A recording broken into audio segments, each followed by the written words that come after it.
babalik siya sa iyo na hindi maabutan ng 3 araw. Hello mga guys, kumusta kayo? Panibagong araw, panibagong video na naman tayo. And sa araw na ito ay isa na ng video ang aking ituturo sa inyo na simpleng gabay o simpleng mamamaraan na makakatulong sa atin. At bago ang lahat, gusto ko lang mag-disclaimer sa mga taong hindi naniniwala at hindi gusto ang mga kagaya nitong video. Please skip this video at maghanap kayo ng videos na gustong gusto nyo dahil ang video na ito ay para lamang ito sa mga taong naniniwala and gusto mag-try. Sa lahat po ng mga nagko-comment dito sa aking video, dito sa loob ng aking channel, mag-ingat sa lahat ng mga nagre-reply sa inyo na dinadala kayo sa kanang WhatsApp and Imo app upang makaiwas po tayo sa scam. Ngayon po ituturo ko sa inyo paano nga ba babalik ang taong nang iwan sa inyo. Iniwan ka ba na hindi mo alam kung ano ang dahilan? Kasi kadalasan ngayon, hindi mo alam na meron ka nang nagawa or hindi mo alam kung ano yung ginawa mo, bakit ka biglang iniwan, bakit ka biglang ipinagpalit, o bakit bigla siyang nagalit.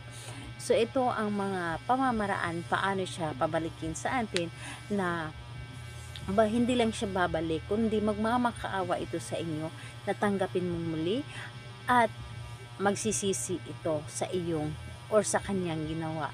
And ayun po, talagang sa pagbalik niya ay sobra ka pa niyang mamahalin.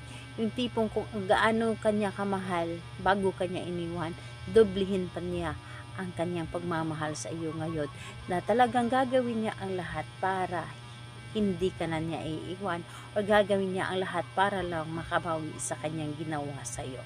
So ito po ay kailangan natin ng ating gagamitin. Kailangan mo lamang dito maghanda ng isang maliit na pirasong papel. Kailangan mo dito maghanda ng isang bote. Kahit ganitong bote po pwede, basta bote po tulad po nito babasagin po dapat. Pwede naman kahit hindi clear tulad nito. And kailangan din natin dito ng asin at kailangan din natin dito ng vinegar. So yun lamang ang dapat nating ihanda. And kapag handa na yung ating naibanggit na ating gagamitin, ang isunod mo ay i-ready ang inyong sarili. Sa lagi ko pong sinasabi na kapag gagawa tayo ng isang ritual, dapat po ay buo ang ating loob sa paggawa nito, tiwala at paniniwala dapat. And kailangan na hindi tayo nagdududa sa dapat nating gawin, and kailangan buo ang ating loob. And ayun po, kailangan na para bang hinihila ka na gawin ito. So ayun po, kapag ready ka na, pwede mo na itong umpisahan. So ang gagawin mo lamang dito, napakadali lamang. Dito sa isang papel, isulat mo lamang dito ng 3 ulit. 3 ulit po ang kanyang pangalan at apelyido. Isusulat mo po dito. 3 linya po yung kanyang pangalan at apelyido. At kapag naisulat mo na ito, iro-roll mo ito na papunta sa inyo. And habang niro-roll mo ito, iisipin mo siya na babalik siya kaagad, na hindi makaabot ng 3 araw.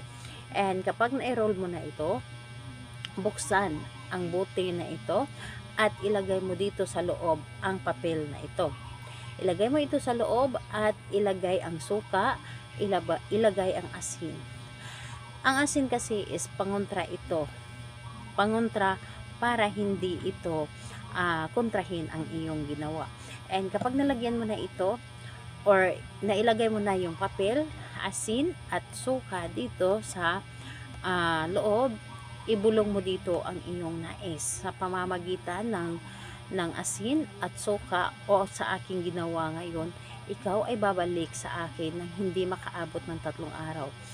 Mababalisa ka at hindi ka makakatulog dahil ako at ako lamang ang nasa isip mo, at magmamakaawa ka na balikan or tanggapin kitang muli.